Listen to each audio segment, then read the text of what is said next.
Good evening, comrades, and welcome to another edition of Why Marx. Tina Volkmann's having a well-earned break, and we have with us this evening Moshe Machover and Mike Macnair talking about the nature of democracy in a newly formed socialist society. Marx and Engels famously didn't draw up any widespread blueprints for what a socialist society would look like, but the question of democracy in a future socialist society is absolutely vital, not least of which because now we've had to contend with the whole history, for example, of the Soviet Union and the People's Republic of China and so on. And we have to differentiate what kind of democratic society it would be and how it is different qualitatively and possibly quantitatively from democracy under capitalism. And so both Moshe and Mike Macnair will talk for about 30 minutes on the question of democracy in a socialist society, and then it's open to the floor for discussions and contribution. So, without further ado, then, our distinguished guest, Moshe Machover, please, the floor is yours. Thank you, comrade. First, full disclosure. I'm going to talk about why council communism is wrong. And the disclosure is that I used to subscribe to something very much like council communism. If I can share my screen, can I?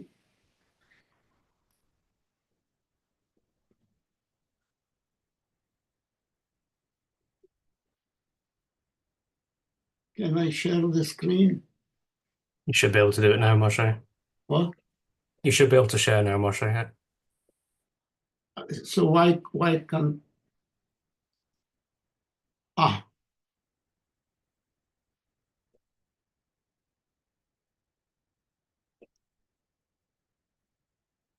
Can you see my screen?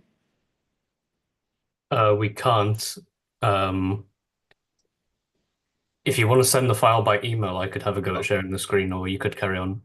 Oh, okay. Well, never mind. I'll let this go.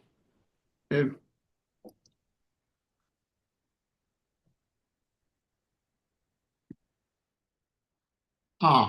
you see my screen now? We can see lots of your screen if you want to maximize the thing you're trying to share.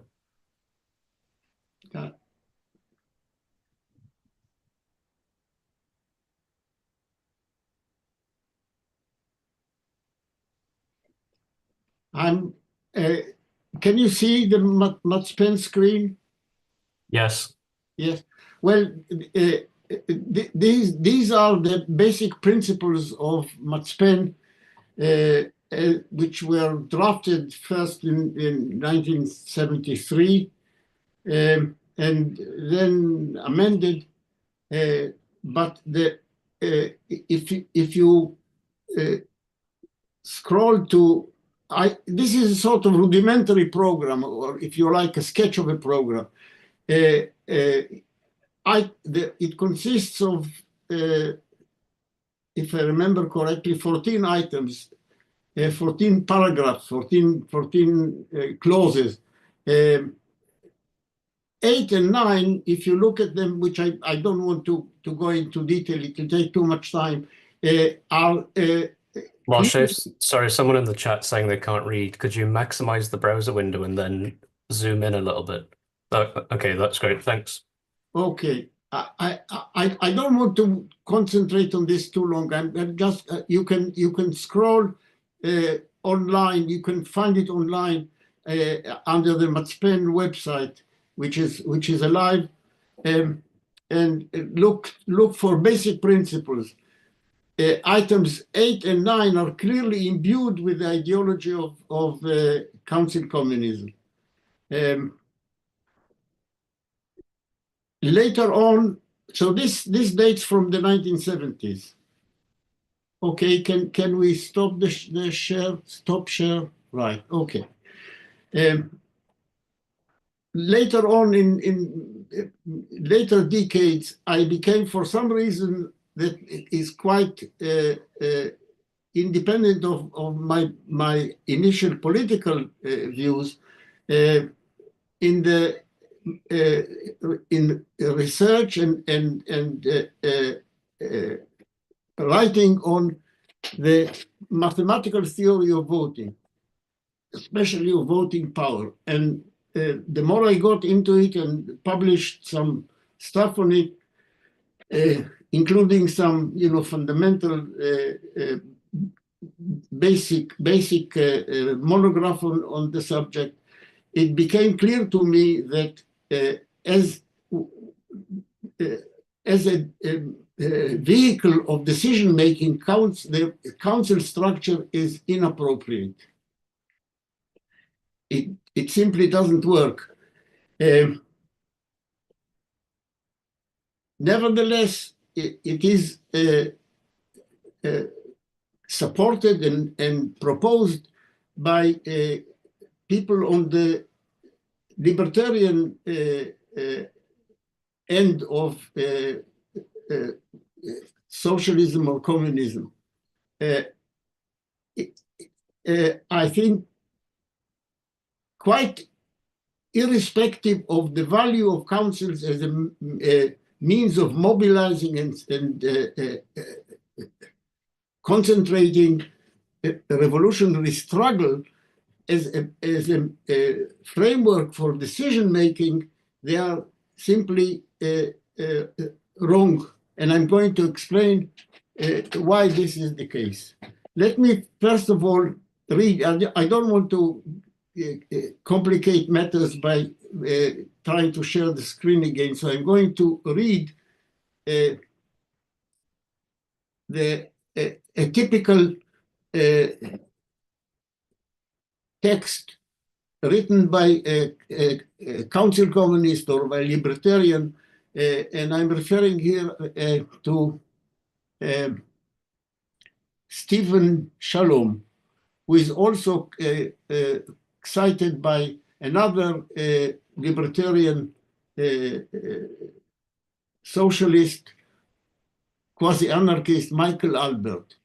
This is how he describes the structure of councils as a framework for decision making.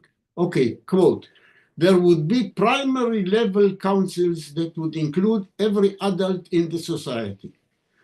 The number of members in these primary level councils would be somewhere between 25 to 50.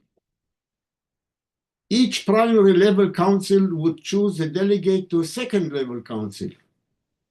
Each second level council would be composed of 20 to 50 delegates. Probably the same size as the primary council, but not necessarily so.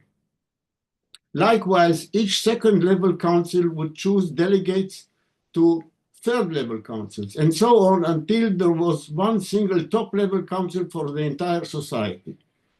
The number of members on each council would be determined on the basis of the society-wide decision and perhaps revised on the basis of experience, etc. The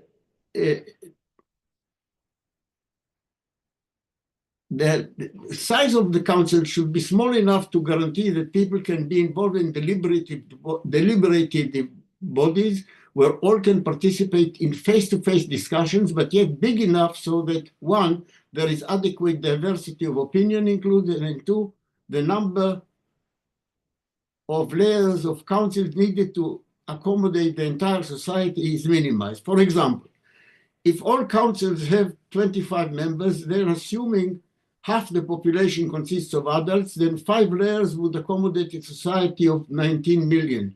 5 layers, that is to say, bottom level of councils, then a second level of council consisting of delegates from the top bottom level, then a third level consisting of delegates from the second level, etc., etc. I'm interpolating these explanations. With councils up to 40 members, 5 layers would accommodate 200 million people, and 50-person councils could accommodate 625 million people in the 5th level, etc., etc. What is clear from this description, irrespective of the precise numbers given, is that we have here a pyramidal structure consisting of several levels. Shalom says 5 levels needed for a society of several million voters. Let's take a more optimistic number. Let us say each bottom level council would be 100 people, 100 members, and each one sending a delegate to a top level, to a second level council consisting of therefore of 100 delegates. That would accommodate a society of 10,000 voters. That's 100 times 100. In order to accommodate a million voters, you would need 3 levels, etc., etc. For a country, a society of several millions, you would need 4 or 5 levels. I'm assuming a council size of 100 members because a larger council would be impractical for conducting meaningful discussions face to face. Now, the most salient and obvious aspect or property of this kind of decision-making mechanism is that it is extremely indirect. Contrary to the idea of libertarian communism that recommends direct decision-making, actually a pyramid of councils results in very indirect decision-making. This has been criticized, and in the essay that I've circulated, I've quoted detailed criticism, mainly by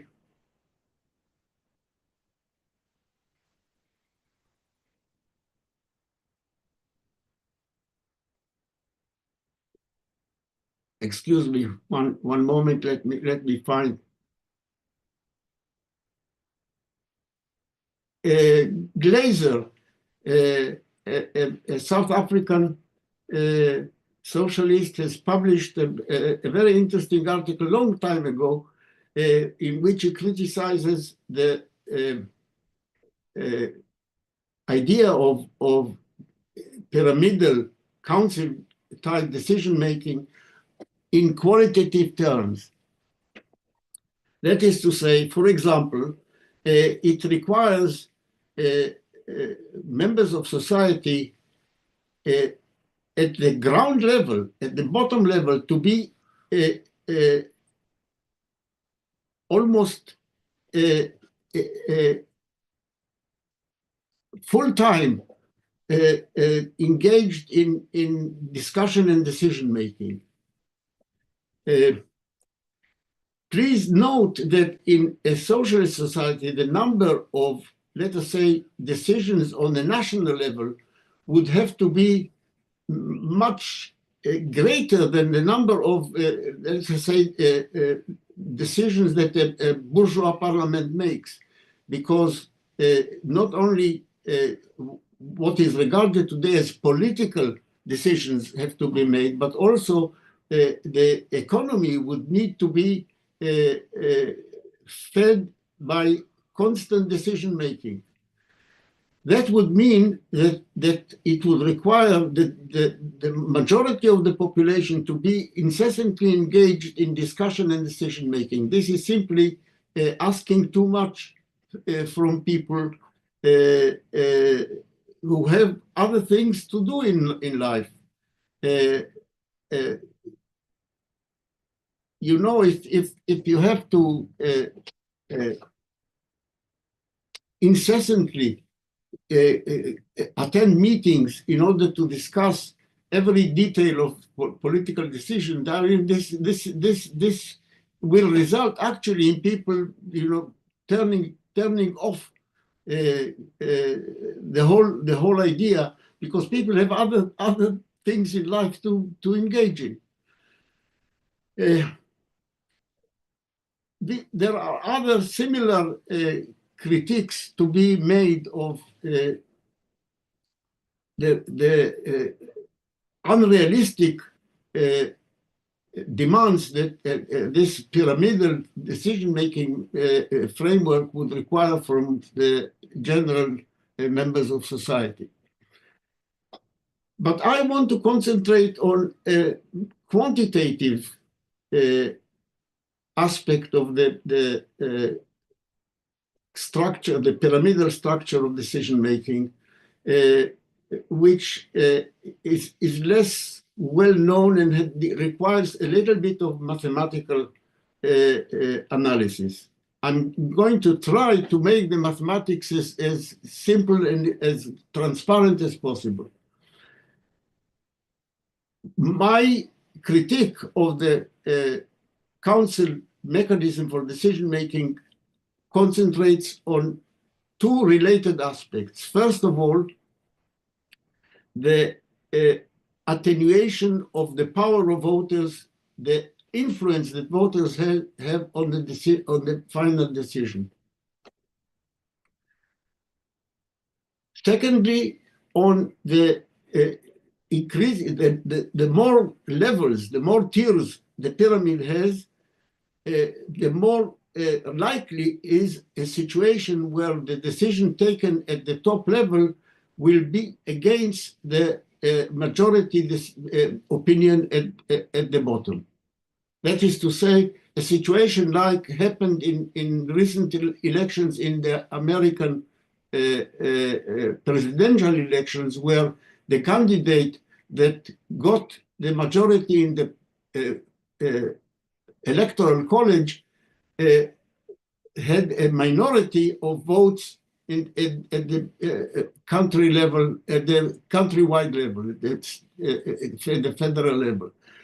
This is not a peculiarity of the American system. It is, in fact, a property of any decision-making that is multi-level. It is always possible that the decision taken at the top level will go against the majority view of society at large.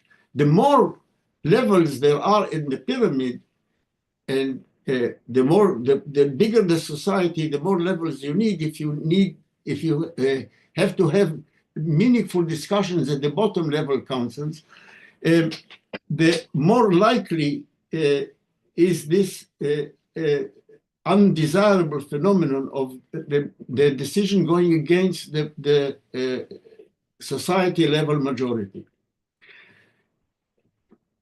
But this is also connected for mathematical reasons with the attenuation of voting power. Now, let me explain briefly what voting power is. The power of a voter under a given decision-making system, and I'm talking about decision-making simply that makes decisions yes or no, or red and blue, let us say, a binary decision, in other words.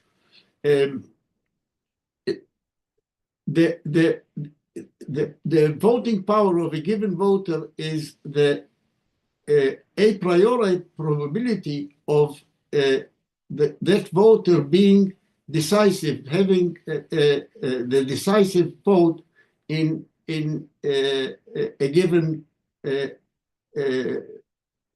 exercise of the voting. Let me give us a very simple example. Suppose I'm a member of an 11 member committee that makes decisions yes or no. Okay, And suppose the decision rule of that committee is unanimity. Decisions are passed if the whole committee votes unanimously for it. This is an extreme case of a voting rule. But let us see what is the voting power, or what is my voting power or a priori voting power in this committee. My vote will matter only if all the other members of the committee are for the given motion. Suppose a motion is proposed. My vote will matter only if all of them are in support. If at least one of them is against, then it doesn't matter how I vote, because the resolution will not pass anyway. Since it requires unanimity, my vote will matter only if all the other voters are in favor of it. And then I will exercise my veto, if you like, because of the rule of unanimity. Now, the a priori probability of all the 10 members other than me being for the motion is 2024 to 1. That is to say, about 1 in 1,000. That is the probability of my vote making any difference. Now compare this to the same committee operating under a simple majority rule, okay? In this case, my vote will matter, will make a difference only in case the other 10 are divided 5 for and 5 against, because then I will make the decisive vote. If the other members, the other 10 members are divided in any other way other than 5 and against 5, then it doesn't matter how I vote, it won't make any difference. Now, the probability, a priori probability of 10 people being divided 5 against 5 can be calculated very easily. There is a mathematical formula for it. And it turns out that the probability of such a division is about 1 in 4. So you see the huge difference in voting power.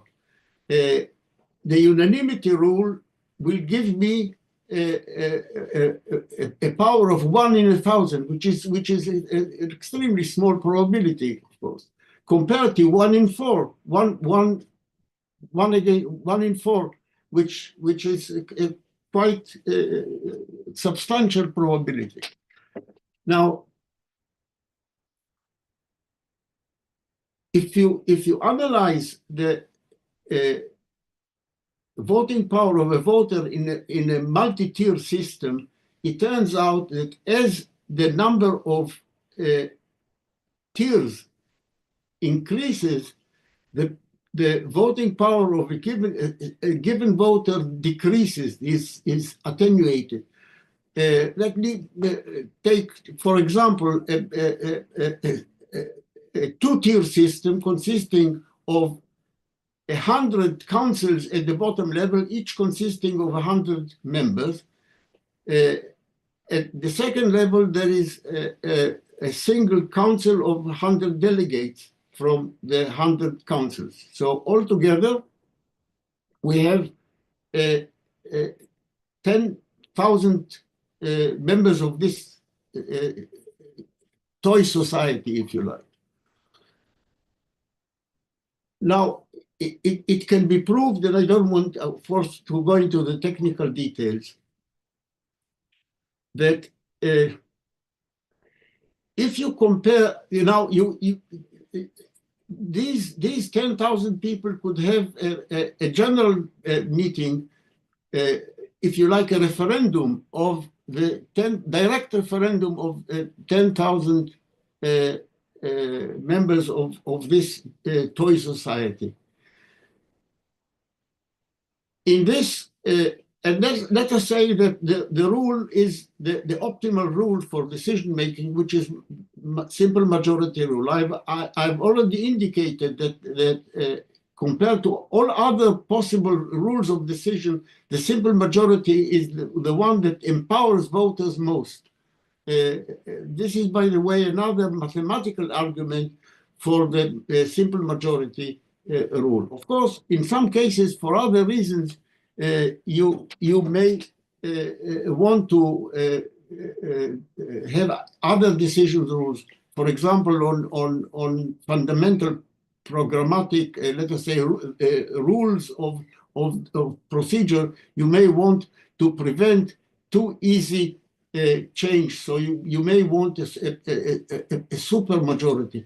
But for normal decision making, in order to optimize the voting power of each voter, the simple majority rule is really the one to look at. Okay, so compare the voting power of a grassroots voter in a structure consisting of 100 councils, each of 100 members. Compare it to what would occur if the 10,000 members of the whole society had a referendum.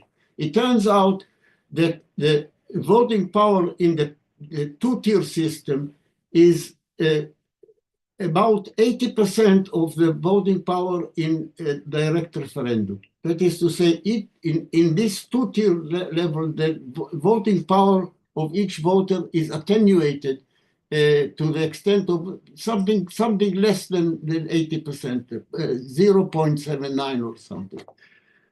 Now, this happens in a two-tier system. If you add another tier, the attenuation of voting power becomes worse exponentially.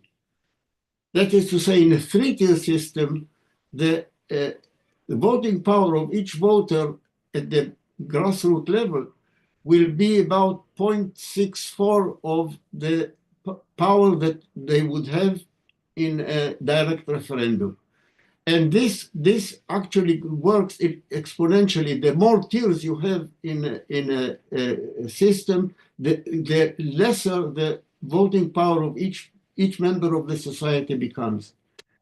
These two phenomena, that is to say, the attenuation, the decrease of voting power with the increase of the number of levels, and the absurd phenomenon of the decision at the top level going against the majority at the grassroots level, these two are actually mathematically connected. Although they seem two separate, let us say, diseases of the pyramidal council system, they are mathematically connected. This is a theorem that I proved, that it is published in articles and in books I've written. So anyway, but the fact is that both phenomena are highly undesirable. This leads to the conclusion that the proper desirable mechanism for decision making in a transitional society, and in fact in the communist society, if a mechanism for decision making is required, is a single directly elected assembly, parliamentary type. It doesn't have to be like a bourgeois parliament, but it has to be similar to a parliament in the sense of being directly elected. So you have really a two-tier system. Voters at the grassroots level and their representative at the assembly. I think at least the mathematical analysis points in this direction. Another separate question is what system of election would be desirable for such a system. that is a separate question, which I'm not going to go into. I think I've spoken long enough. Thank you very much, Moshe. Nevertheless, a fascinating contribution. We'll come back to that, I'm sure. Over to you, Mike Macnair.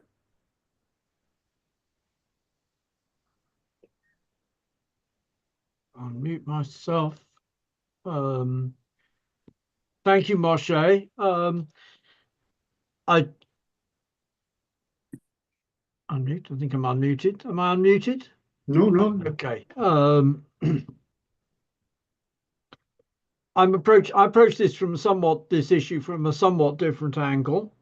I start with the point in Moshe's pieces, but also in my own.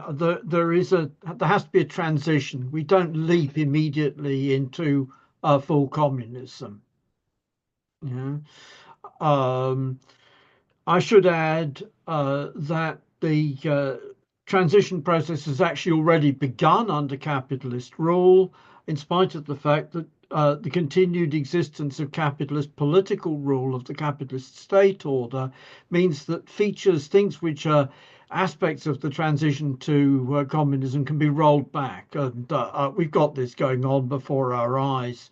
The National Health Service and the public education system are both movement in the direction of communism. I'm not going to say that welfare benefits are movement in the direction of communism, because welfare benefits were introduced in the form of the Elizabethan Poor Law around 1600 in the earliest days of capitalism, and that was to replace the previous primary role of the Catholic Church in distributing welfare benefits. But these things can be rolled back, and we've got projects to roll back the National Health Service ongoing. It's one of the core demands of the Trump administration in relation to a free trade agreement with Britain. In the Trump administration itself is also seeking, as far as possible, to roll back public education and give education over into the hands of the churches. So that these things can be rolled back as long as the state exists. But secondly, and there's another aspect of this, to pose the possibility of communist reorganization of society, it's necessary to overcome the managerialism of the organized workers' movement, because the managerial class in the organized workers' movement, extending from the tops of the AFL-CIA on the right to the full-time officials of the Socialist Workers' Party on the left, give practical support to capitalism. And because as long as we offer managerialist forms of organization, it creates inherently splintering of the far left, and it makes us look unserious to the general public. Secondly, we need to construct as it was said of the German SPD before the First World War, and as was said of the Italian Communist Party before it collapsed into Eurocommunism, a state within a state, which backs up and supports trade union organization, which backs up and supports workers' education efforts, which backs up and supports cooperatives. And in order to do that, it's necessary to delegitimize, to undermine the political authority of the judicial power of the capitalist media, of the current corrupt electoral system. And to do that, just as we need to fight for democracy in the workers' movement, we also need to fight for political democracy in the state as it exists. Secondly, we're concerned with principles, not exact details. And Moshe's mathematics may look like it's addressing exact details, but it's actually addressing principles and the way in which principles don't work properly under the scheme of councils which elect superior councils, Mm. Our aim is a regime of self-government. That's going to involve a principle of subsidiarity. I know it's an EU law concept that decisions should be taken at the most local possible level. Yeah. We are not going to hold a worldwide referendum to decide whether a bicycle factory in northern England or southern India should have the ability to spend money on experimenting with a new form of bicycle. Yeah. Subsidiarity, I think it's important to add, has to be a constitutional convention. I know this is an English constitutional law concept. Constitutional conventions are customs of the Constitution, which are not as such legal rules, and the sanction for which is political obloquy. It has to be constitutional convention rather than legal federalism of the sorts you have in the United States or in Switzerland. The reason why is because if you have legal federalism, the decision is ultimately has to be the court, a judicial body. That vests the ultimate legal federalism vests sovereignty in a judicial body. And that's why the capitalist class loves federalism, because the judicial power is the one of the critical elements of the capitalist political regime. Subsidiarity, then, a constitutional convention of subsidiarity, not a juridical rule. Secondly, again, decision procedures involve inevitably delegation.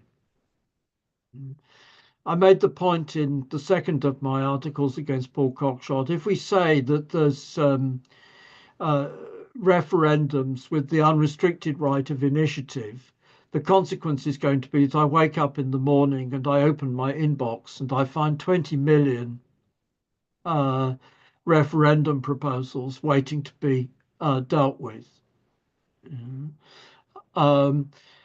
That's the same. It's not quite the same as Moshe's point that it requires too much activism at grassroots level, because the 20 million referendum proposals to be dealt with is just physically impossible to make decisions. So it's not a question of the people will be demoralized, though they would be demoralized by that level of expectation of decision, spending all your time on decision making.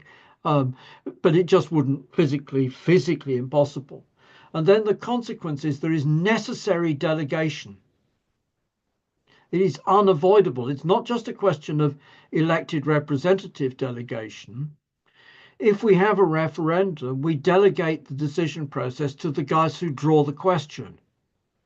And we've seen, in fact, what that means in David Cameron's 3 fraudulent referendums on the alternative vote, on quote proportional representation, meaning the alternative vote procedure, on Scottish independence, and then on Brexit.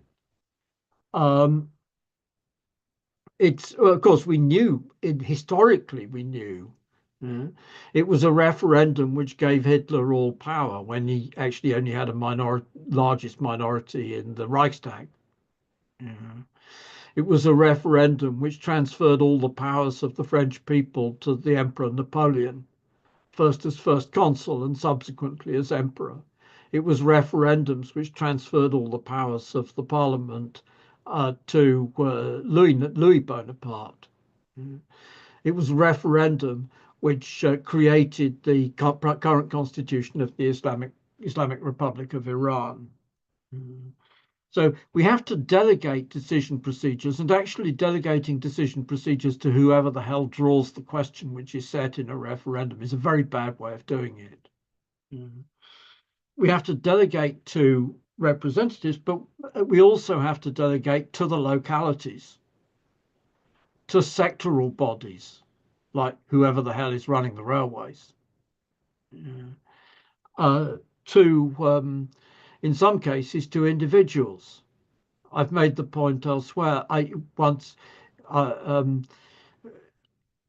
in my experience, in my youth, I was on picket line and there was no chief steward, and the consequence, there was disorganized Barney with the fascists who attacked the picket line and with the cops, which should have been either dealt with by methods of organized methods of forcible self-defense, or by withdrawing because we weren't in a position to actually fight these guys.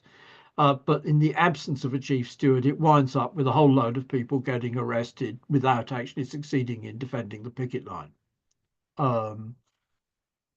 So sometimes we need individual decision making. We have to recognize also private property is a decision rule. The regime of private property is a regime by which the society as a whole delegates to the private property owner decision about how that property is used. Now, we can turn that on its head if we have a regime in which the decisions are permanently delegated to X, who is the General Secretary.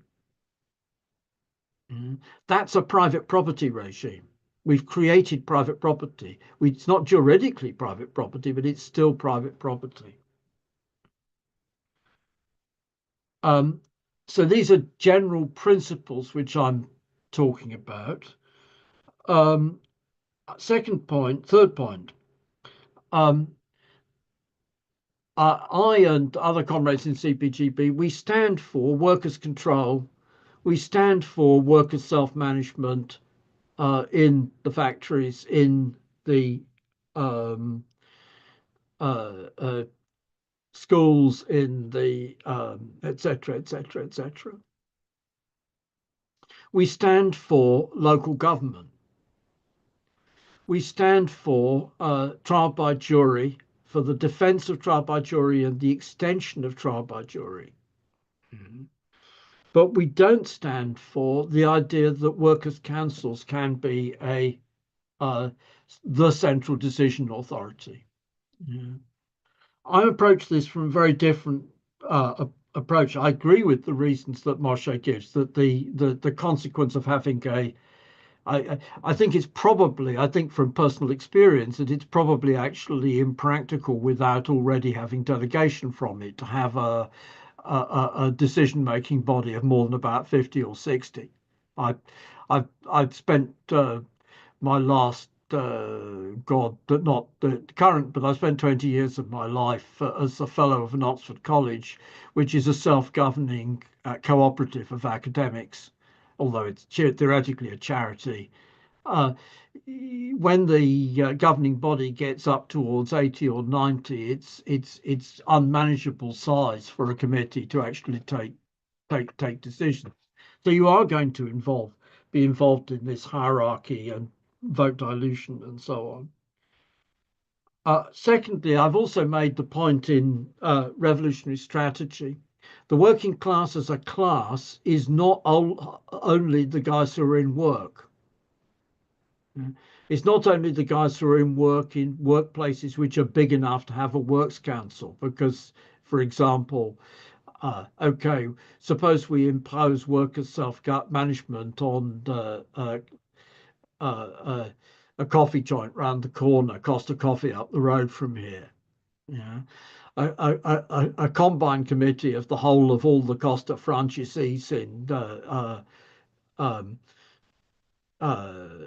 England might be able to take reasoned, rational decisions, but the guys who work on shifts in Costa up in Cowley, there's only half a dozen of them. That's too small to be a functional workers' councils.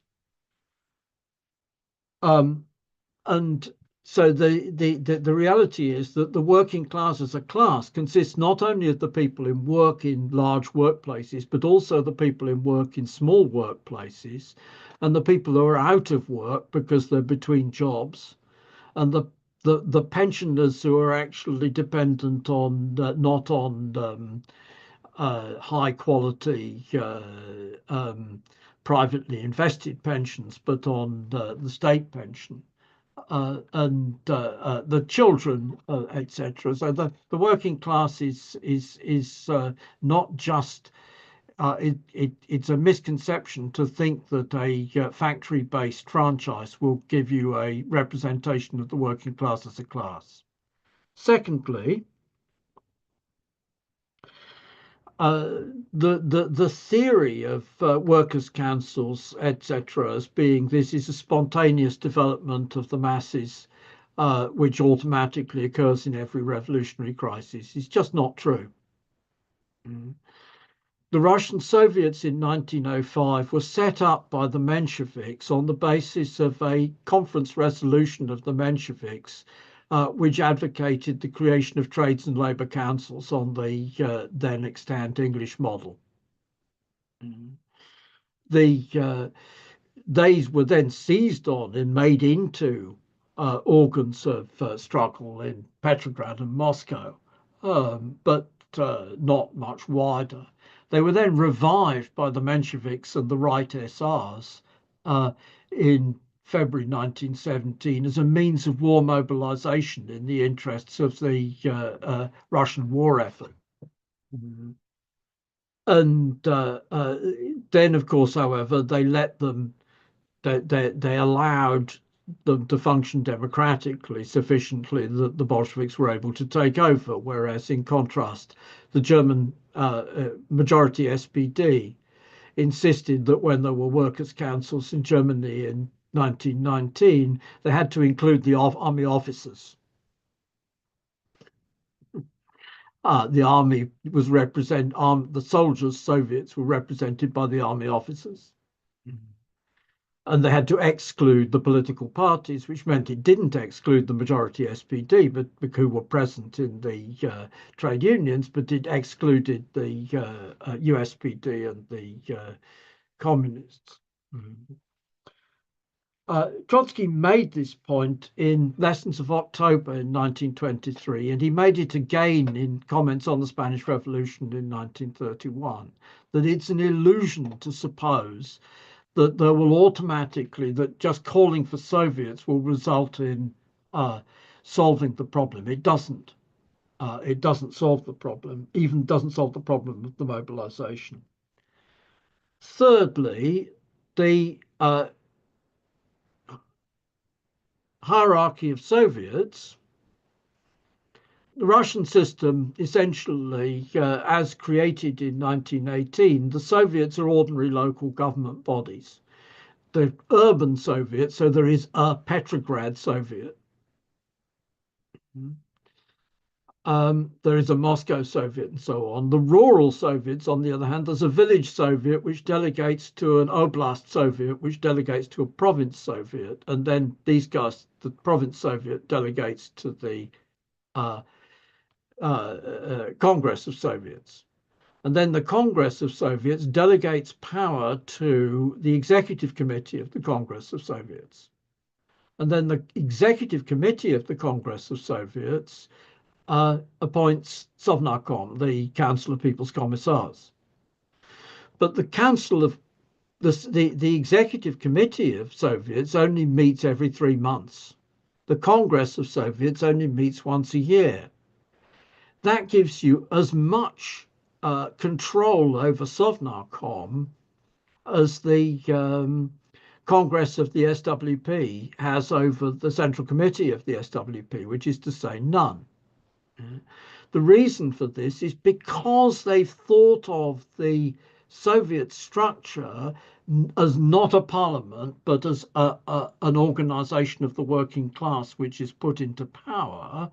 They've used the forms of the working class, which inevitably the working class parties and trade unions have to say there's a Congress which meets once a year, which elects an executive which meets quarterly or at most monthly, which elects because simply we haven't got the time. Capitalists don't give us the time. A ruling working class needs to create a elected body which meets daily as a parliament does. Because otherwise it's not going to exercise practical control, can't possibly either deal with all the business or exercise practical control over the government.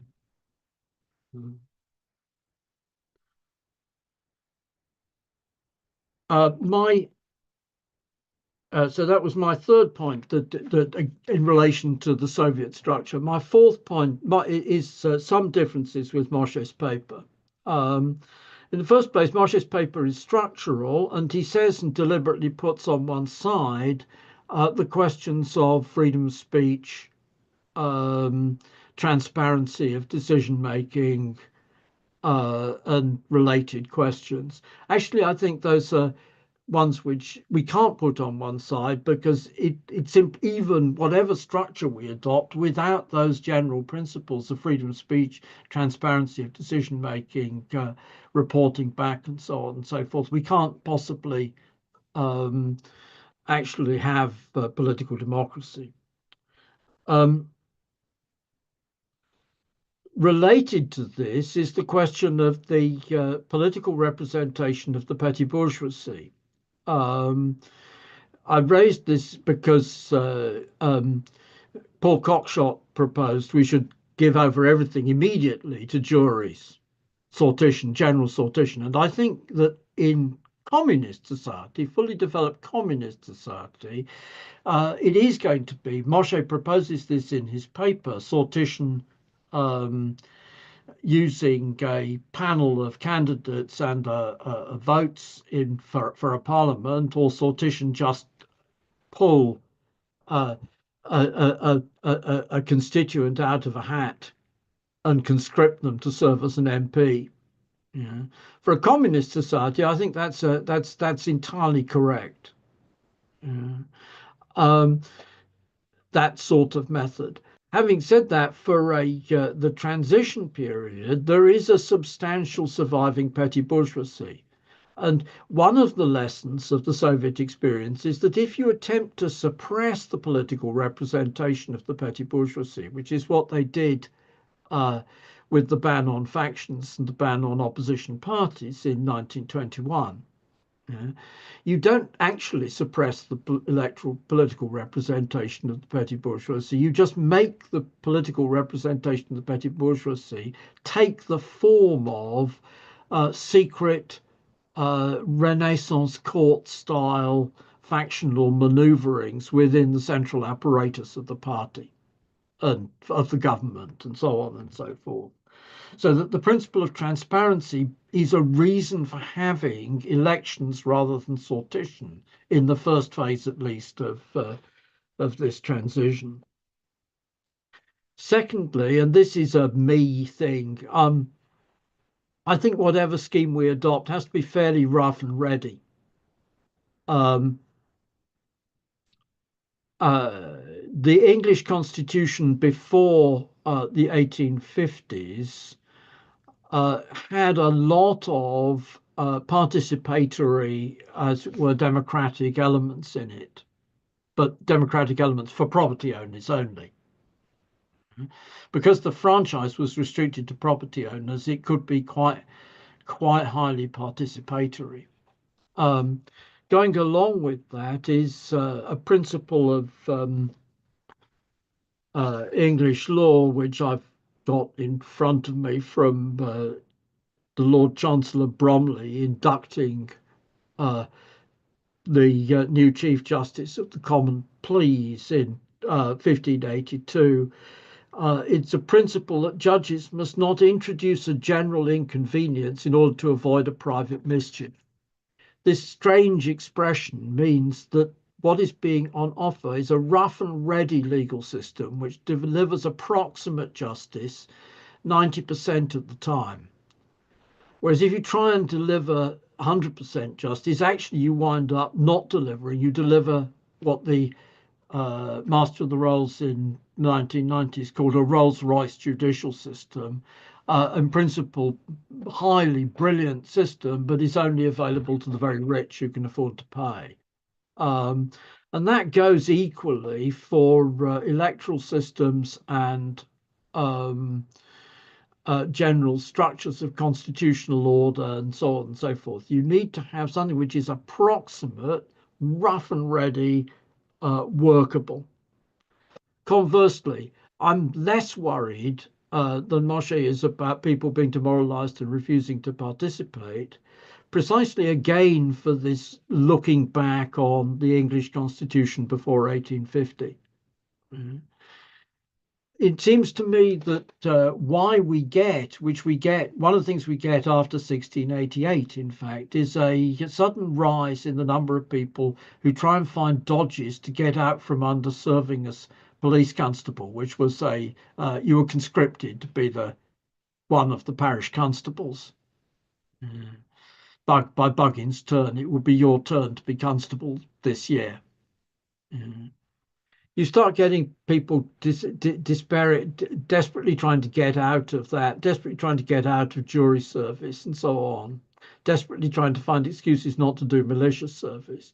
But the reason why they're doing that is because the incentive structure of capitalism pushes people to work more hours in the day, to focus on their own business, to focus on their own job, and to not participate to the extent, whereas in feudalism, the extent to which there's that pressure to avoid public service is much less. And I think in communism, the extent to which there is pressure to avoid public service, it will also be much less, partly because we're driving down working hours, work sharing with no loss of pay and all of that sort of stuff.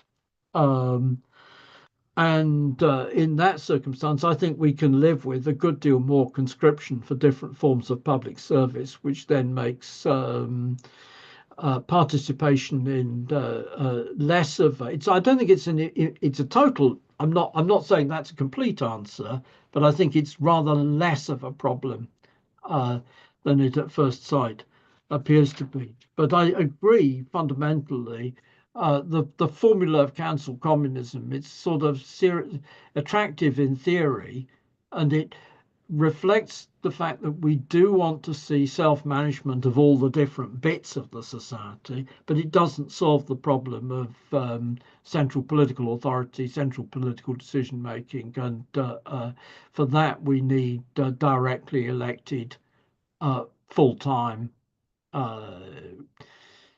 what do we call it? The England wound up calling it Parliament, but a General Assembly or Congress or whatever the hell you want to call it. That's it. Thank you very much, Mike, and beautifully timed as well, if I don't mind you saying. Right, comrades, it's open to the floor. If you click the raise hand button on your screen, we can bring you in as a panelist.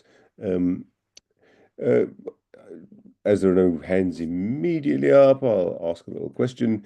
The other great attraction of council communism was that it's something that really grew out of some of the disasters of the Russian Revolution. I mean, the fact that the German SPD played such a leading role in crushing the German Revolution, the fact that the Bolsheviks crushed the uprising at Kronstadt, and so on, and the suppression of workers' opposition and the virtual impotence of the Soviets by that time anyway.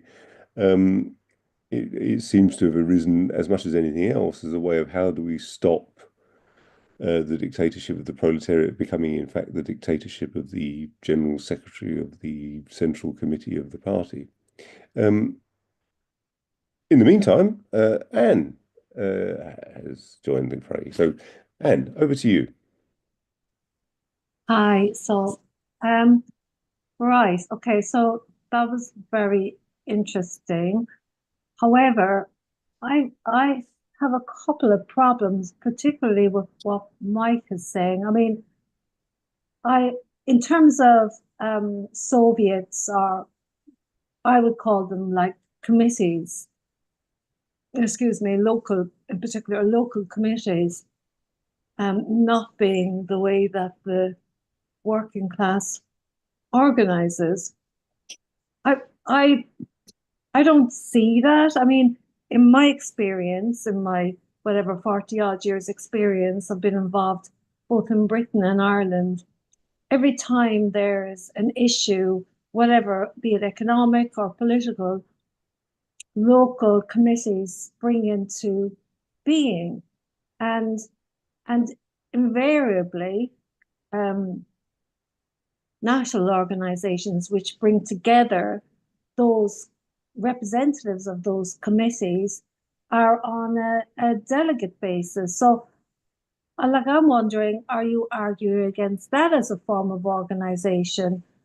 Because my understanding has always been is that the manner in which the organization of the working class comes about reflects something real, reflects something about the democratic impulses of the working class to come together locally, regionally, nationally on a delegate basis. Now, I take what's been said about the democratic problems in a post-revolution world, but I think that this is a real phenomenon.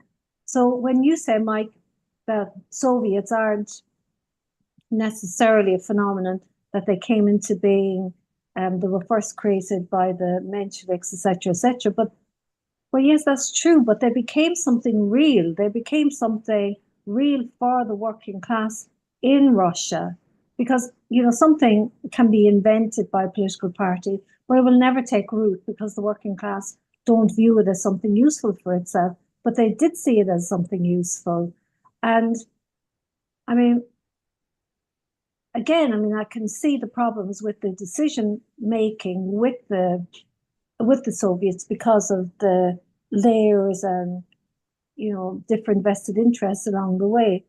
The only thing, though, I would say is that in respect of workers' councils being set up, in communities, around a particular issue, there is always Parliament overhead, if you like, and there's always something else happening. There's always the elections, and they don't usually relate to the elections, and which is something I think is a very serious problem, in that elections aren't being used.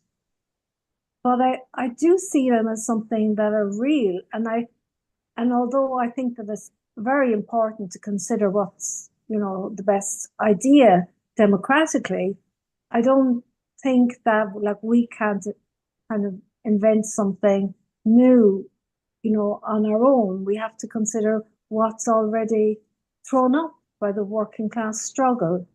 So, and just one very final point is that, having read a little bit of E.H. Carr on the factory councils in the Soviet Union, I would see a lot of problems with them, in that I think that they became very narrow. So if there's workers' self-organizations in factories under socialism, they themselves would tend to be concerned with their product, with their rights in that factory. And I would have thought that it would be better to have community or district committees rather than factory committees. Anyway, that's all. Thank you. Do you want to take a few questions? If so, then Brian Green, please. Brian, you need to unmute yourself, comrade. Hi, it's not a question, it's a contribution. Is that okay? Sure, of course.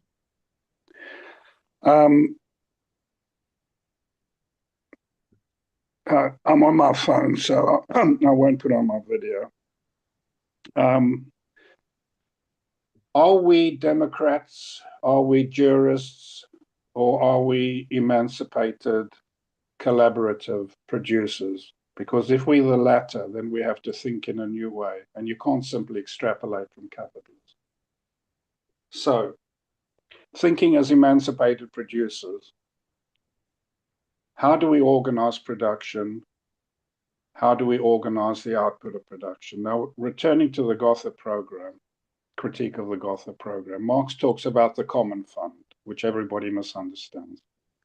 So the common fund expresses the collective will of society.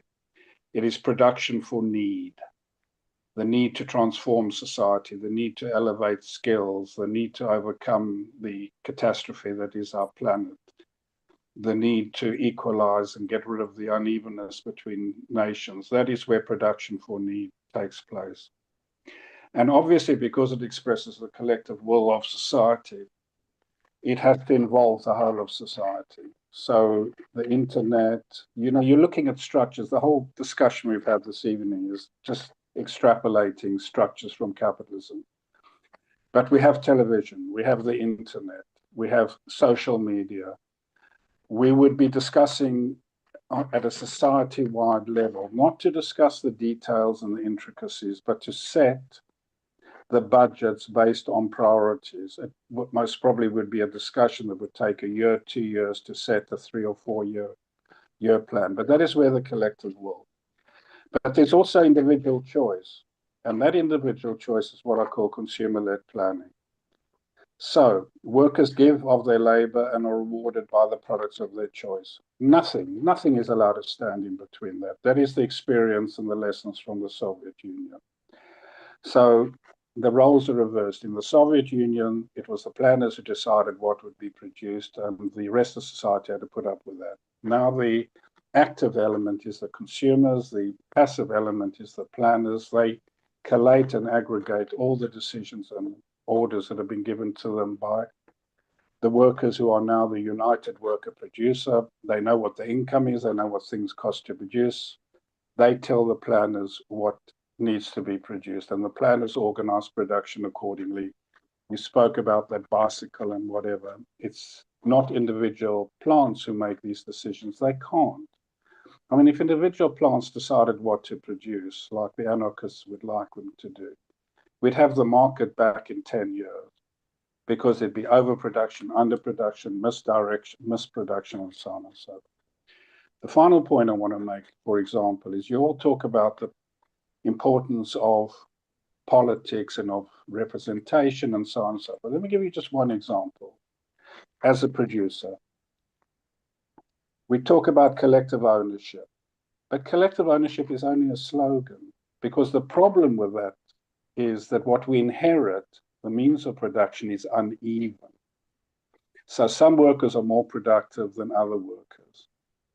You can have all the democracy in the world, but that's not going to solve the problem. What is going to solve the problem is, as a producer, you recognize that you have to weight the average labor time to take into account different productivities so that the price reflects this weighting. This isn't a democratic thing. This is a production thing. And people need to break from thinking of democracy as a purely structural phenomenon. It's about equal rights that flow from production themselves. It's not equal rights that are based on representation.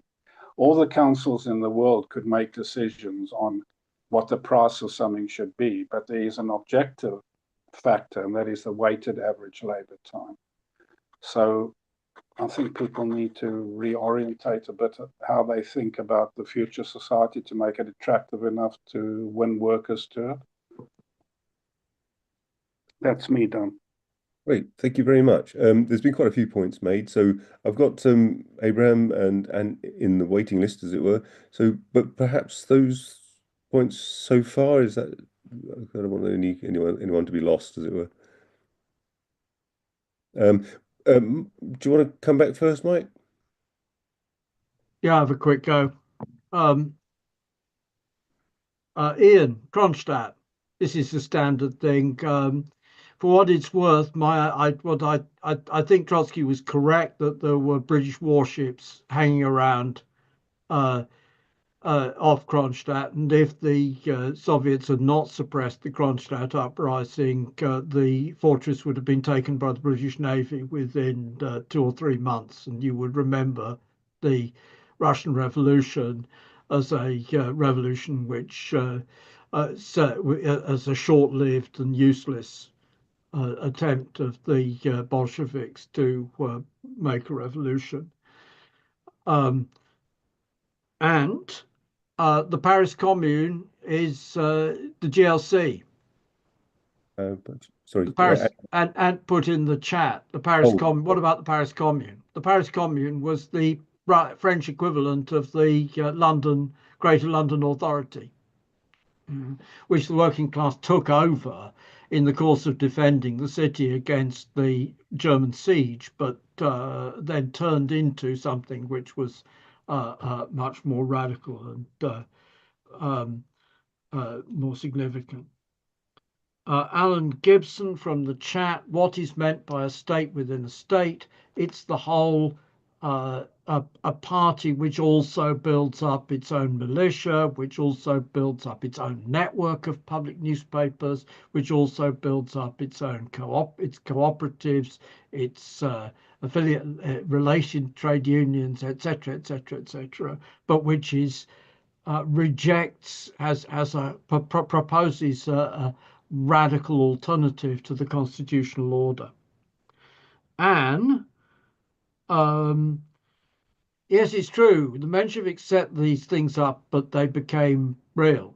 But Trotsky's point, which I think is absolutely clear in 1923 and in 1931, they are real, but they're real because the whole of the workers' movement comes in on them.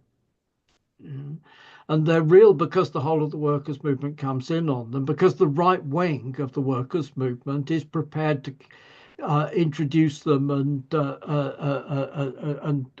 set them up. And so Trotsky's point is, we have to somehow find the means for the communists to engage with the right wing of the workers' movement. In Russia, that was done by the Soviets, but the right wing of the workers' movement is not going to make that mistake again. And that's pretty fucking clear, actually. And yes, all sorts of ad hoc committees and so on, and delegate bodies and so on and so forth, yes, are created in the trade in the trade union struggle as well. But the question is, can they pose central political authority for the purpose of taking planning decisions which will enable the factories to keep running and so on. Brian, I don't think social media and the internet make the least difference at all. Social media is, and in particular, but is basically advertising funded, controlled by the capitalist class, controlled by the capitalist state. And in fact, we've seen instances where the capitalists have been caught out by social media operations, as in Iran in the early days of the Women Life Freedom movement. But as soon as the state is aware that this is going on, it can just shut the stuff down. So the internet and social media are much more vulnerable to capitalist control than old-fashioned print newspapers. Okay, we wouldn't get away with old-fashioned print newspapers now, but we could if we were under circumstances where we were going to be shut down immediately. The left could organise to smuggle newspapers in across borders and so on and so forth. So I think that the thinking of the internet as a problem, as social media set up as a solution to these things is delusional. Overproduction. Marx, I think, makes the point in relation to housing that a socialist society would have to run continuous relative overproduction. And it's not terribly surprising that it would have to run continuous relative overproduction, because the capitalist economy runs on continuous relative overproduction. It's just that the capitalist economy overproduces useless things, which are then dumped in landfill on on a very large scale. But you can't have perfect. You can no more have perfect efficiency in the economy than you can have engines with zero tolerances and no lubrication. So I think that's all the issues which were raised, which I'm responding to. That's it. Thank you. Moshe. Yeah, just a couple of remarks. First of all, I agree with almost everything that Mike said, including a less, let us say, rosy view of councils in general, let alone as a mechanism of decision making, the pyramidal structure of councils, but as a valid form of organization for revolutionary struggle, I stand corrected by his greater historical knowledge. I think I was too optimistic. By the way, let me point out that the essay that I've circulated was written in 2009, quite a long time ago. I think people tend to underestimate, that's the next point, underestimate the number of central decision-making decisions that have to be made almost continually. It is not simply good enough if you look at the details of so-called economic planning, and I think the very distinction between economy and politics is an artifact of capitalism, by the way. But central decision making on planning, it is simply not good enough to set, let us say, a plan once in a year or 2 years, and then maybe make fine-tuning. It has to be constantly readjusted in view of feedback from the, as it were, from the cold face.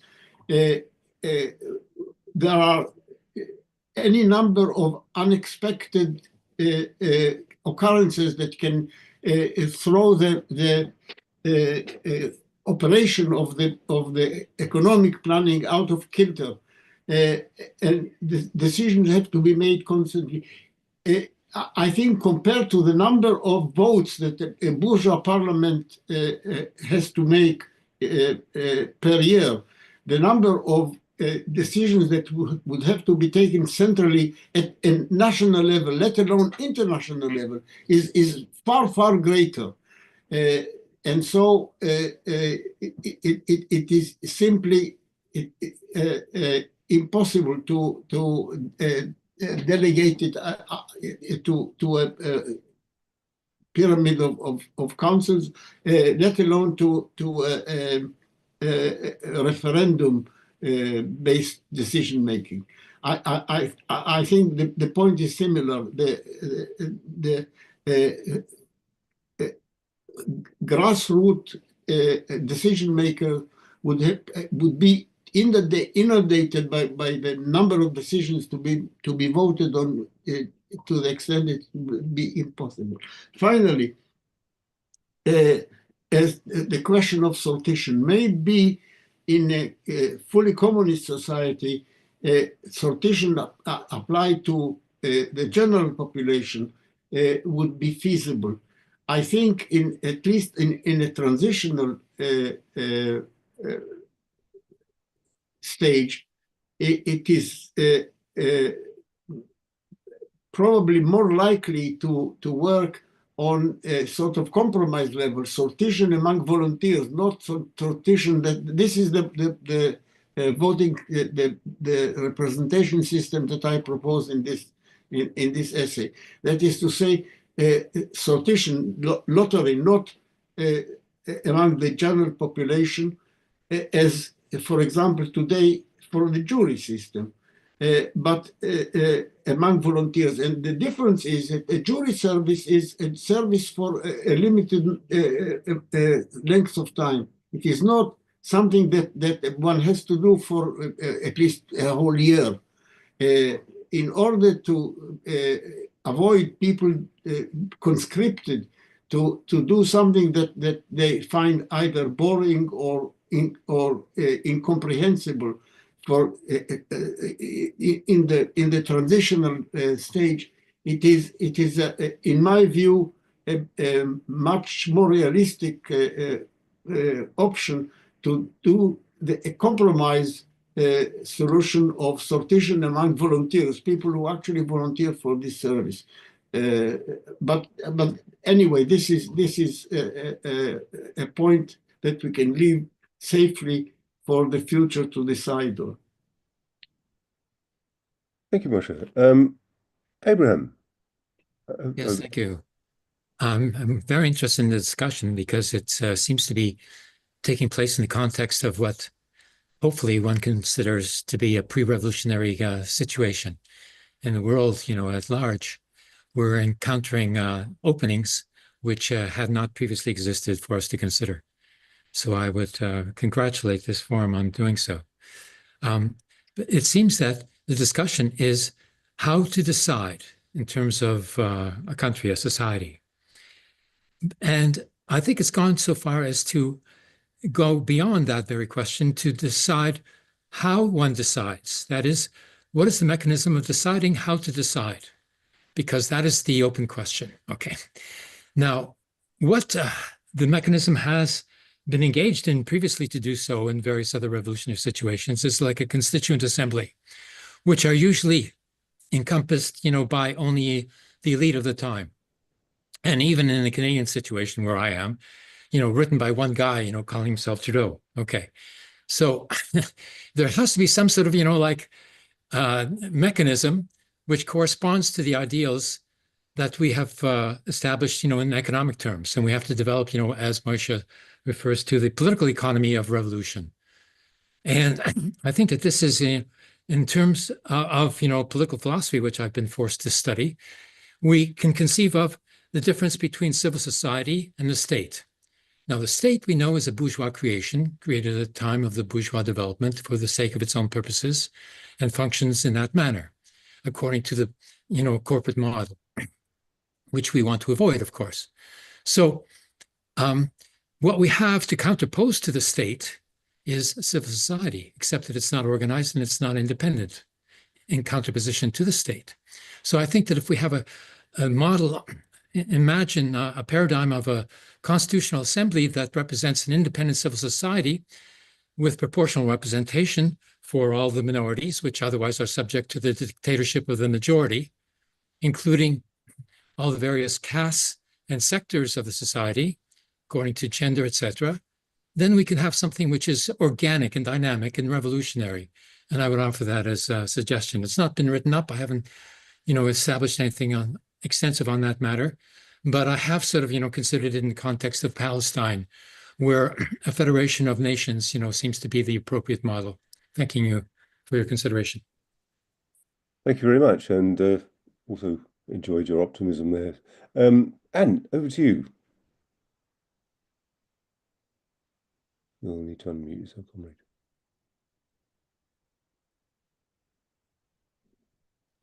Hello, hello, hello. Good.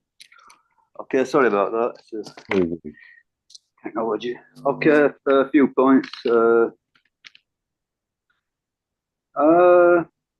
First of all, I think Moshe, is that his name? Moshe? Sorry if I'm butchering your name, Moshe. He kicked off with this thing about council communism, and I think immediately that was sort of like an attempt to smear the idea of, the Soviet power or workers' councils or proletarian democracy.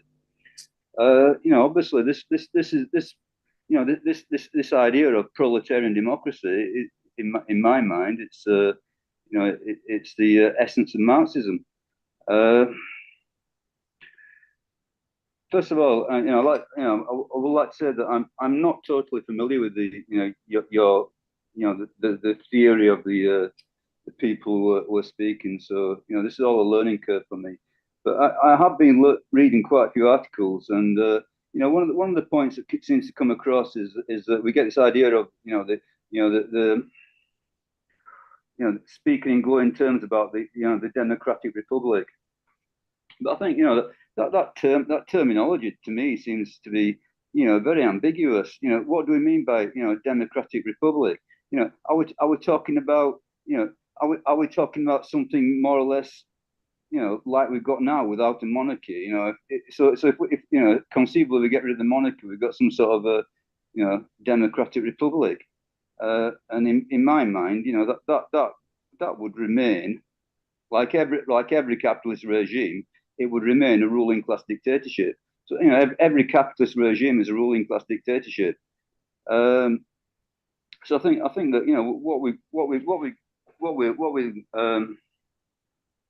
what we need to establish is that our idea of a democratic republic is not a bourgeois democratic republic, but it's a proletarian democracy. Even though that terminology to me, it's quite clumsy, but I suppose it's the best we've got. So we're looking at proletarian democracy, and I think that the plank of Marxism, the sort of like the fundamental of Marxism as regards the bourgeois state in any variant of the bourgeois state is it's a capitalist dictatorship, and the proletariat must smash it. So to me, if you reject the smashing of the bourgeois state, if you think that the proletariat can come to power under the some sort of arrangement within the current state form, then I don't think that you're a Marxist. I think a Marxist stands on the platform of smashing the bourgeois state, and we want our alternative is the creation of a proletarian democracy. Now,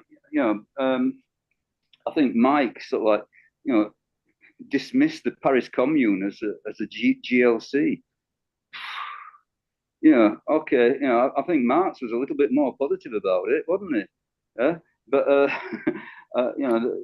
essentially, the basis of socialism in every aspect of socialism, the foundation is capitalism. Capitalism provides the foundation of socialism. Without capitalism, there's no socialism. We can't go from sort of like some sort of a primitive pre-capitalist society to socialism or communism. So it's all built on what capitalism provides.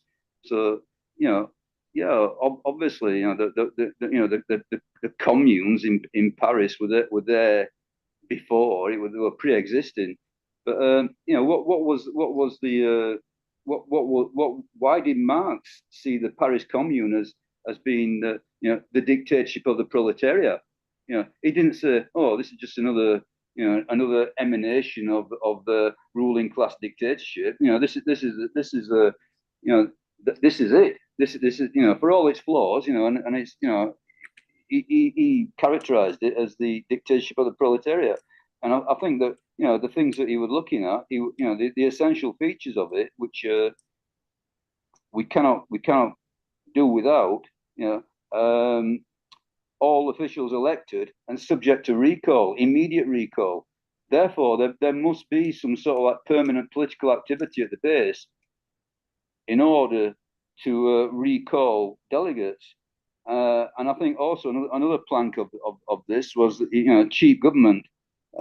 So all delegates paid an average working man's wage, or a working person's wage, we might be better saying today. And as I understand it,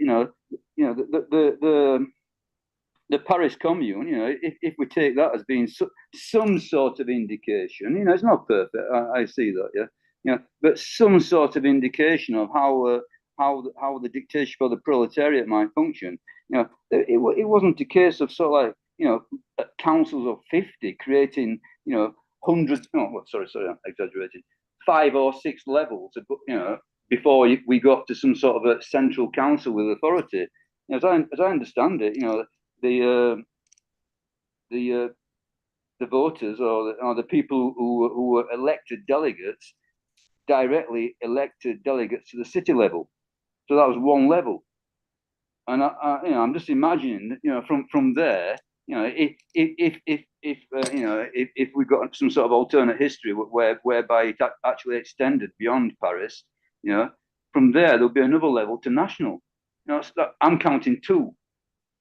I'm not sure where this sort of like these councils of 50 people creating 6 or 7 levels, whereby the individual participation or input is completely lost. I'm not sure where that's coming from, But I would also say that in the future, there will probably be more than the national level. We will get an international Soviet or council, yes, the World Council. But I'm still wanting to know, what the alternative is to this proletarian democracy. What the alternative is to what Lenin wrote in State and Revolution.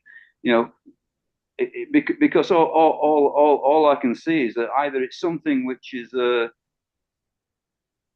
dependent on the constant political input of the working class at the base, without which you can't really get instant recall, or it's some other method whereby there is some sort of representation and the working class is basically out of the picture. I would like to say, at the end of the day, that this proletarian democracy is not going to come about in normal circumstance. I think that if you're thinking that you're going to get into coalition with some sort of a Labour Party or Social Democratic Party, and that is going to be the means by which we create this this democratic republic based on direct election of recallable delegates, I think you're highly mistaken. I think it's only going to come out of a revolutionary situation. Okay, I think I'll stay there. I'll stick at that. Oh, sorry. I would say that just my final sort of like parting shot is that we don't seek to replicate anything that's gone in the past. So we can see the Paris Commune and the 1905 Soviets and the 1917 Soviets is sort of like indicating some sort of path towards proletarian democracy, but it's still in nappies, and the future will create what it creates. We can't say exactly what these proletarian bodies will be in advance. Okay, thank you very much. Great, thanks very much, Anne. Anne wanted to come back in briefly, and then we'll go to Moshe, if that's okay. Anne, over to you. Yeah, thanks. I'm not going to respond to Anne's except to say that I think that there can be a very great problem with attachment to previous forms as though they were, the answer forever. And that is the case with Soviets as well as any other form. I know I did say earlier that I think that the working class spontaneously creates local committees and similar like representative delegate-based bodies, and I would stick to that. But also I accept that there was a very serious problem between the local and the national in the Soviet Union, and that I accept Moshe's calculations and theory also. So, but I think that there still is an issue between local and national or international. There still is a question that isn't resolved simply by saying that there should be a more kind of parliamentary form of organization. Anyway, but what I wanted to ask was, do you think that the development of bureaucracy in the Soviet Union was facilitated by the Soviet system, insofar as being so far removed from the local Soviets created a situation where vested interests could more easily develop? Thanks. Thank you, Anne. Moshe, over to you. Okay, thank you. I leave Anne's last question to Mike to answer. I'm not sure whether it is the Soviet system that actually facilitated the generation of the Russian Revolution. In fact, I don't think it was even ever tried, because there is no experience of the pyramid of councils ever to have been used as a decision-making framework. We have no experience, and I think it is simply not fit for purpose. And with due respect to Anne, you cannot come with a preconceived idea without looking at what it entails. I made very simple points which are interconnected, that a pyramidal structure of councils entails a dilution of the power of the decision-making power of the individual voter at the grassroots. That is to say, if you have as a multi-tier system with 3, 4, or 5 levels, and I don't stick, I gave the number of 100 members of a council as simply as an example, but in any kind of pyramid with several levels, the more levels you have, the individual voter at the grassroots has less decisional influence over the outcome. It is diluted, and at every level, you lose about 20% of the voting power at the grassroots. And the second point is that if you have a multi-level pyramid of councils, then the phenomenon of discrepancy between the outcome at the top and the views at the grassroots is the likelihood of it and the size of it is likely to increase. That is to say that the decision made at the top level of the pyramid is going to be supported by, not by the majority, but by a minority of the members of the society.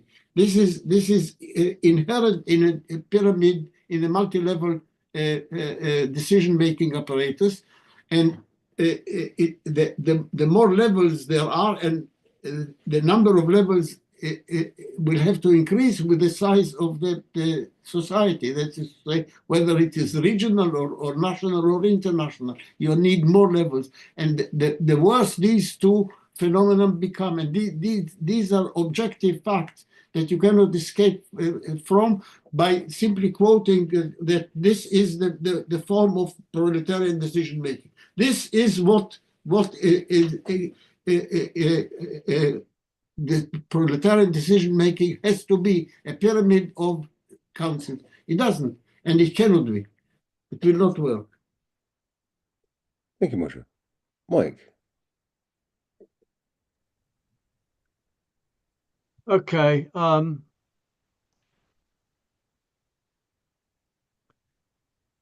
Gibson. Yes, the SPD and the labour movement before, workers' movement before 1914 did train the working class for the possibility of the dictatorship of the proletariat. And we can see that from the fact that the result that it was guys who were trained in that pre-1914 socialist movement who became the cadre of the Communist International, the communist parties, who proposed and set up Soviet forms of workers' councils, etc., etc., etc. In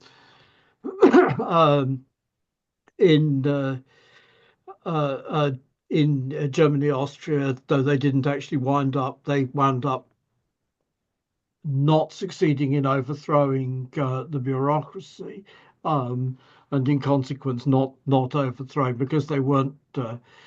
In essence, they needed to lynch the full-time officials of the trade unions and the top elected representatives of the SPD, and if they didn't do that, they weren't going to take power away from the capitalists. Abraham, state and civil society, my understanding, for what it's worth, is that state is a renaming in the late Middle Ages in the Italian city-states of what was previously called res publica or politea.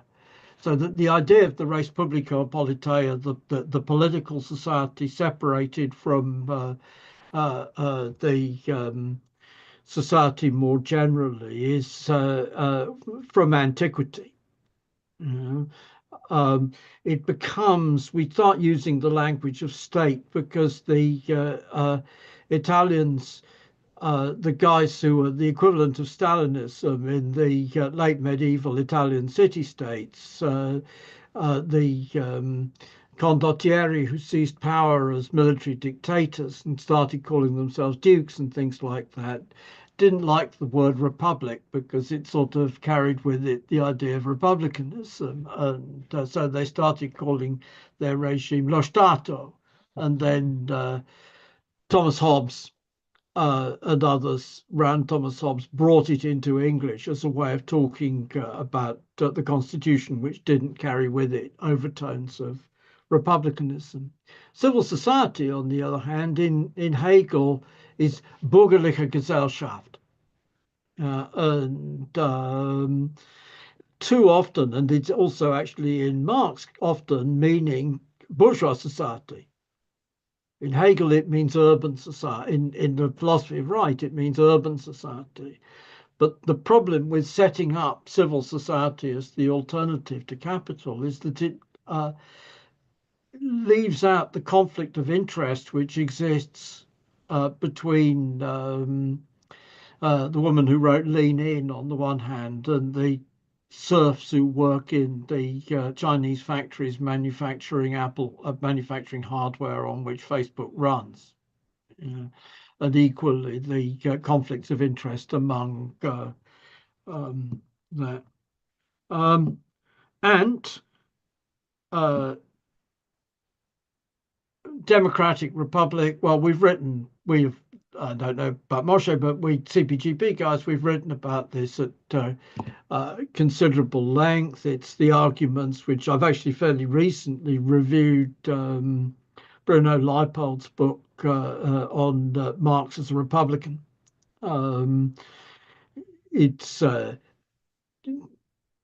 What happened essentially is that the success of the election managers in the United States democratic Jacksonian democracy led the capitalist class to appropriate democratic for plutocratic forms of government as long as they had token universal suffrage with periodic elections. That's not what we mean by democratic republic.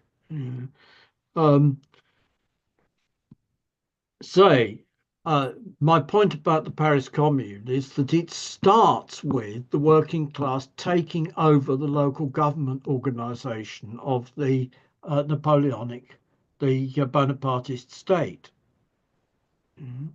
They take over that and they turn it into something completely different. And I agree, absolutely. Marx says it's this is the dictatorship of the proletariat. Marx says this involves Zerbrechen smashing into pieces the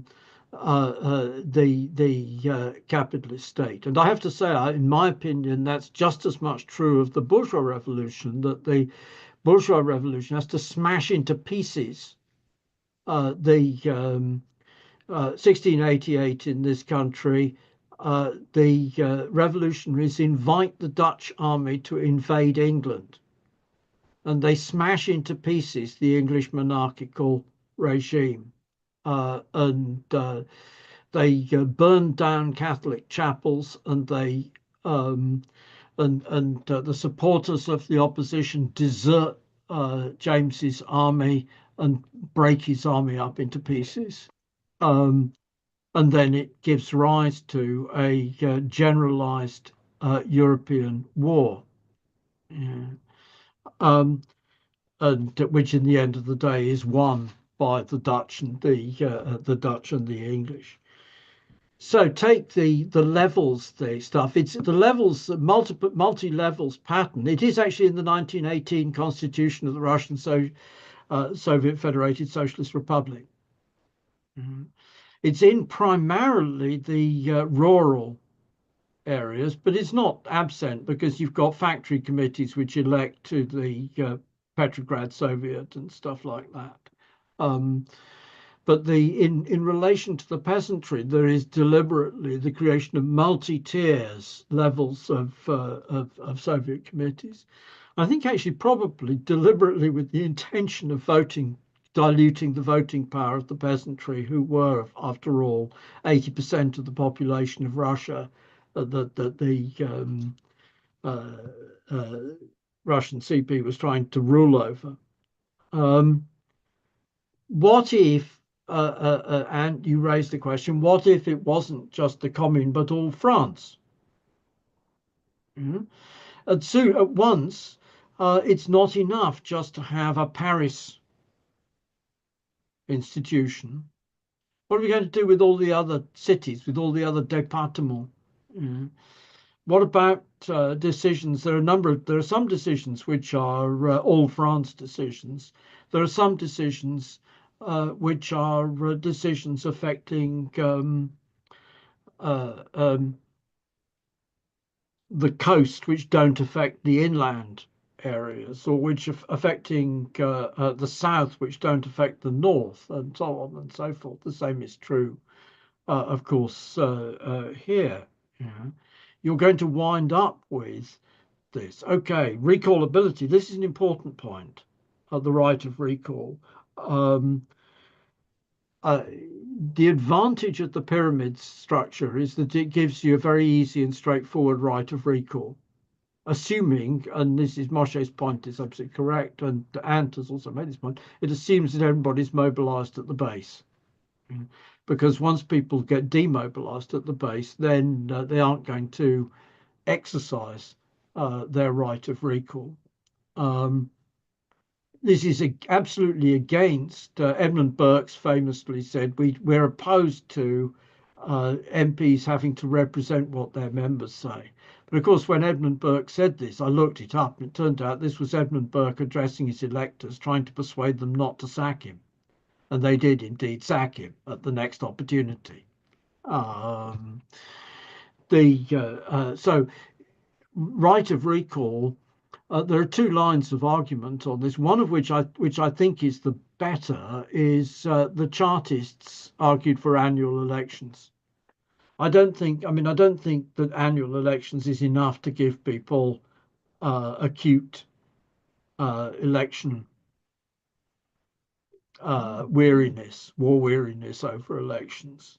But it does amount to, if the guy votes against our interests, we can sack him in the pretty near future. Mm. The other possibility, which Jack Conrad argues, and I'm sort of uncomfortable with, is to say the party gets to recall its MPs who vote against its line. Mm.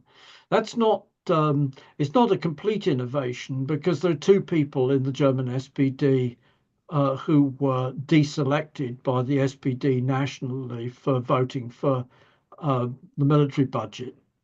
A guy called Gora and a guy called Schippel. And there was a big debate, and this is actually one of the origins of the expression democratic centralism. Do MPs have a mandate from their constituency which entitles them to vote against the party? And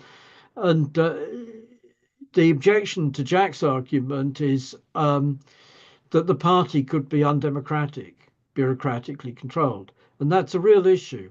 But at the same time, Jack's point, the reverse is, well, if we can't overcome the problem of bureaucracy in the party, then we're never going to overcome the problem of bureaucracy in the trade unions and in the state. You know? So it's a sort of, the first step is to get a party which is democratic enough that it can recall MPs.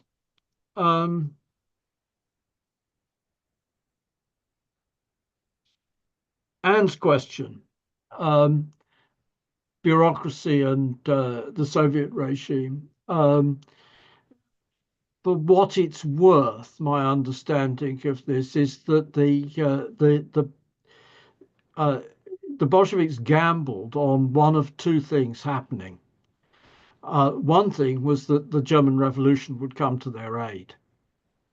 Yeah.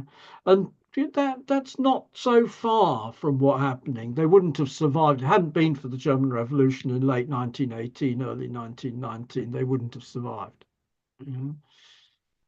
Plus, actually, they also got massive strike action against arms supplies to the British intervention in England, and various other external assistance.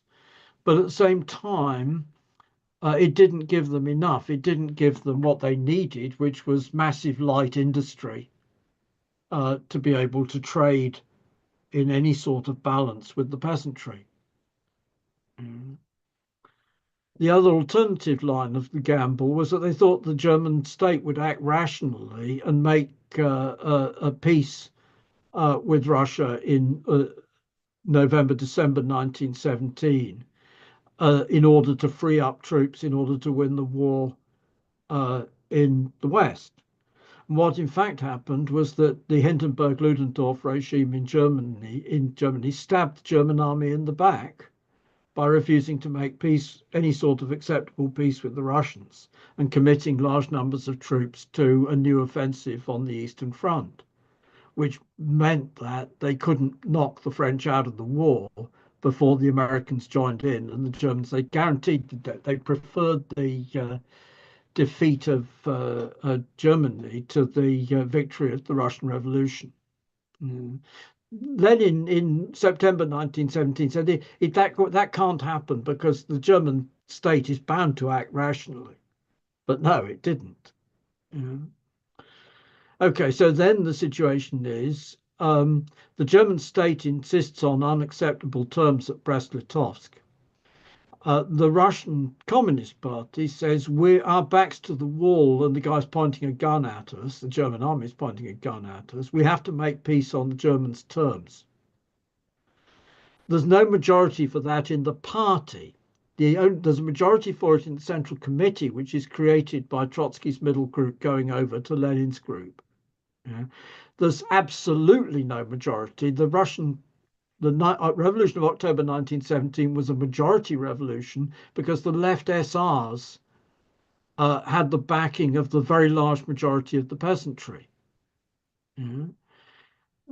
By making peace with Germany on German terms, they threw the left SRs into opposition, and then they adopted a policy of red terror to control the opposition of the left SRs and rigged the elections to the Soviets in spring-summer 1918.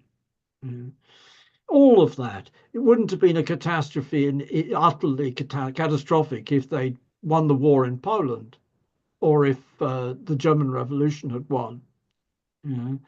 But then they theorized it, Second Congress of Comintern, Third Congress of Comintern. They come up with this theory that the dictatorship of the proletariat has to be the dictatorship of Workers' Party, and that the Workers' Party is necessarily a minority, so that it's the dictatorship of the advanced part is the dictatorship of the proletariat, and it's the dictatorship of the proletariat over the peasantry, so that they've theoretically, in Second Congress of Comintern, they repudiate the most fundamental distinction between Marx's ideas and those of the guys who were in favor of barrack socialism. Yeah. And that in itself, what they do, they now do what the Chinese Communist Party did, only with the difference that they already control the capital. They send the cadres of the workers' movement out. They make them into the armed striking force to command the peasantry, but by commanding the peasantry to defend the peasantry against the whites who've turned themselves into a sort of Mongol horde. You know? By doing that, the result is that the Bolshevik Party becomes it was a party of about 250,000 as of October 1917, mostly workers. As of 1921, it's still a party of 250,000, but it's 90% state officials. So that they've turned themselves into a collective man on horseback to represent, to be the Louis Bonaparte collective representative master of the peasantry. That's my understanding of where how the bureaucratic degeneration happens. It could have, there's a series of points it could have turned back, but it isn't. At each of those points there isn't a retreat, and it goes further down the road until 1927, 28, when it becomes double left-right coup and you create the police regime, KGB regime, which, well, it's that Cheka regime, which descends into the present FSB regime. But that's just as I say, that's me. We all have everybody has different views on this question. I don't think that I think that the choice of structures makes it more difficult to get back. Doesn't make it impossible to get back, but it makes it more difficult to get back. That's it. Thank you very much, and thank you, comrades, for a stimulating and excellent evening. I wonder, Moshe, whether you have a kind of final few words to summarize? No? Well, in that case, thank you very much, comrades, and look forward to seeing you all again